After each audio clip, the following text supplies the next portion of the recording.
With this build into Division 2, you're going to have a tough time dying. And if you play solo PvE and heroic, especially that open world stuff with all them elites, then you're going to want to run this build. It gives you freedom. You are shieldless, out of cover, and face tanking elites, even the bosses, and bullying rogues. Let's get into it.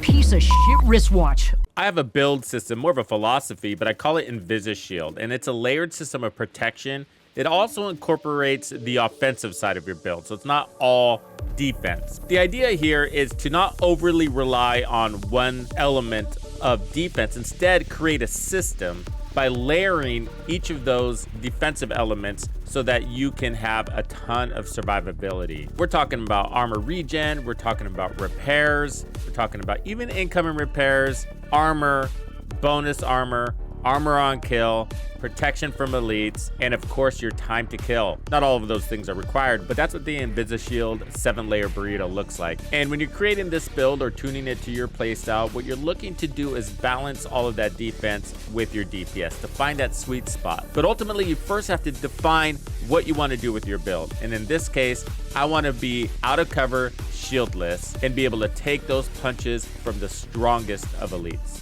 Let me show you what this warlock looks like. Basically a tank DPS build without a shield. Well, that shield is there, but it's invisible. It's coming in the form of bonus armor and really good regen. So overall, you're getting about 150,000 heals per second. So there's no true armor on kill on this build. Instead, we have diminished damage from the majority of enemies because in heroic open world content, where I spend most of my time, those are all elites, well, mostly. And so this is going to diminish the damage coming from them. And the non-elites I'm not worried about because we delete them pretty quickly. And that's good because you're going to want to pick up those Memento trophies. And so the faster you can kill the enemy and grab that trophy, the better. Let's look at the weapons first here. So I'm running the St. Elmo's because I know this weapon is easier to get than some other choices, but the Scorpio is also a great option. This is an extremely strong shotgun. This would work really well.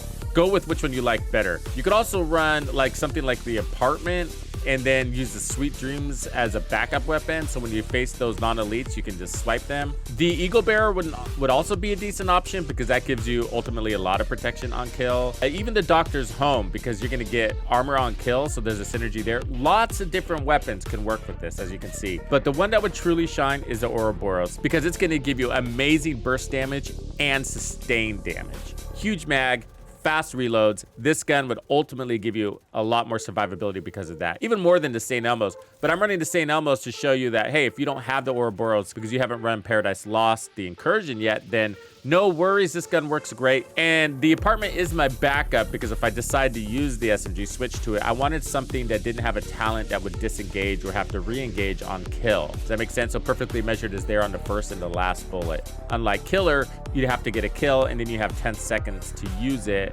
And if you switch weapons again, it's gone. One of the key elements to this build is the protection from elites. And I decided to feature this build because the chill out mask is out there and you can get it from the Goblin. It's limited time, so make sure you farm him ASAP. So if you don't know, the Glue Goblin is that guy that crawls out of the gutter. So if you kill him, he's got some special items from time to time when there's a seasonal event. Right now we have the summer event and he's dropping the chill out mask. You don't have to farm anything special. The chill out mask is going to come with an armor core. So I just recommend putting on crit chance or crit damage depending on what your build needs.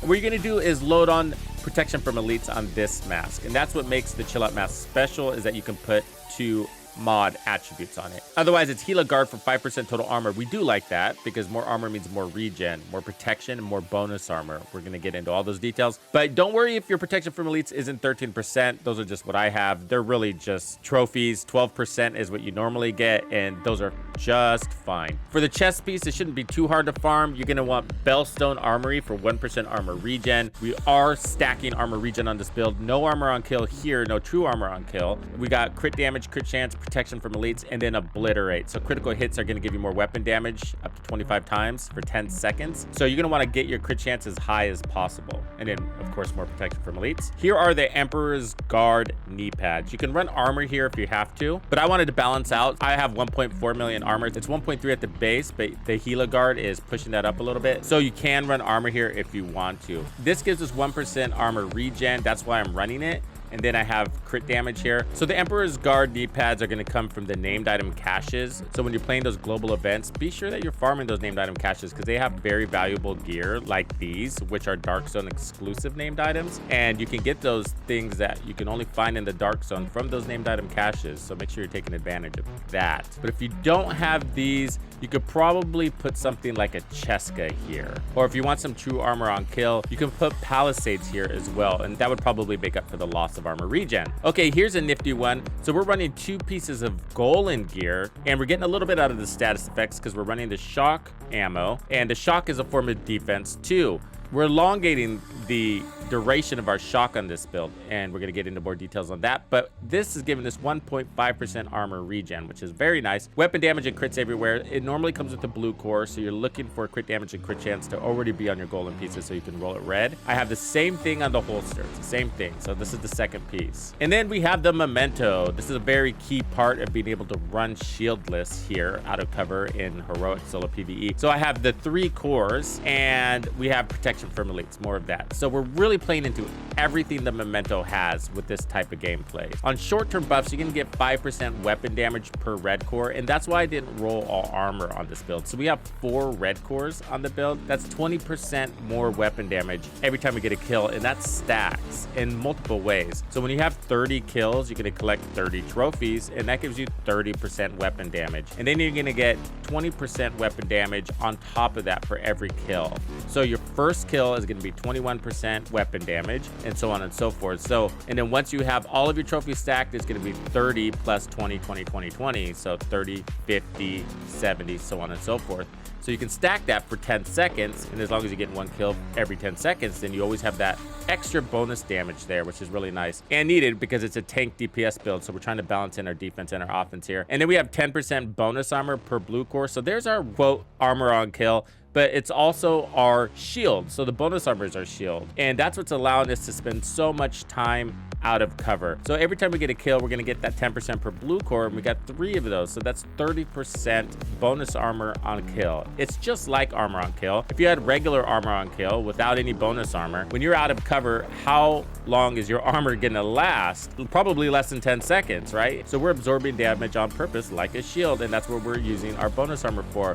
So what that's doing is it's helping our heals not have to work so hard. And that's also why we're running the protection from elites. So the protection from elites doesn't just protect your white armor, it actually protects your bonus armor and even your skills. So that's making all of that last longer. So your bonus armor is going to be able to take more heat, and once they break through that, you're going to be able to take more heat, and that means your heals are sort of in a way kind of amplified, not literally from protection from elites, but it feels like that because they're doing so much better because you're not taking as much damage, so you're healing better. And so that's part of the magic here. That's part of the layered system, and we're not done. And so the blue cores are also giving us 3% armor regen. So in total, we are at 88,000 in armor regen, and because of everything I just mentioned, it feels like it's so much more. And then we're running skill efficiency. We're actually using this too. So the skill efficiency hosts everything: skill health, haste, duration, status effects, damage, and it's actually making the shock coming from your ammo last longer. So it's working with Golan to get the most out of each of those shock bullets, and it works just like everything else. So we're gonna have 30% skill efficiency and then 5% skill efficiency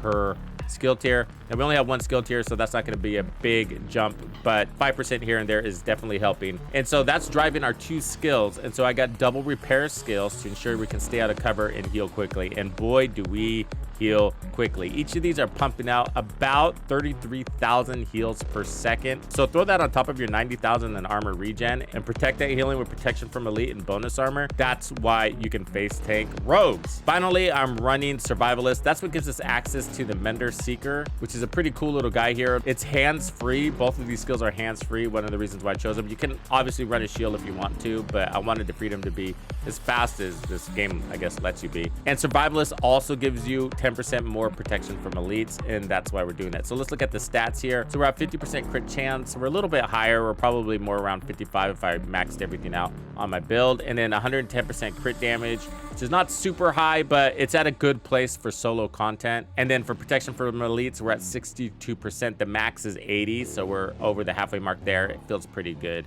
Play around with it. Like if you're looking for a little bit more damage, you could probably take off one of these protection from elite rolls and throw on some crit chance and crit damage. You could also take off the Emperor's Guard knee pads and throw on like something like a Cheska or Fox's prayer knee pads. Anything like that will work. It just comes down to what you're looking for, how you want to swing your balance. There's no real wrong answer there. Most of it will depend on what weapon you're choosing and how fast it kills. So the weapon is the cornerstone here. A lot of your survivability isn't just in the defense, it's also on the offense. And so your weapon is key. So if you choose a Scorpio, for example, you might find that you can use more defense because it stops enemies in the track and it hits very hard and still has a fast reload. If you're using the Ouroboros, you might also find you can have more defense because it's going to bring even more crit chance, sustained, and burst DPS to the table. So lots of different ways you can tweak this. Just swing it a little bit here and there, finely tune it as you see fit. Have fun with this one. It's a lovely build. For solo stuff, this is fun. Thank you for hanging out with me today. My name is Tuxedo Bandido. That's Tito Bandido. What's crack-a-lackin'? This was another episode of The Division 2. If you found this video helpful, subscribe, like, and turn on notifications to ensure you don't miss out on the fantastic experiences waiting for you in The Division 2. And if you like builds like this, check out the recommended build video I have here for you. If you have anything you want to see covered, be sure to let me know in the comments below. And thank you to all the channel members and donors who make everything possible. Tux Nation wouldn't be without you. When you buy a game from Ubisoft, enter the creator code Tuxedo Bandido to support the channel. Easy peasy. Now maybe this cheapskate can afford to sign me up for that dating app I've had my eyes on.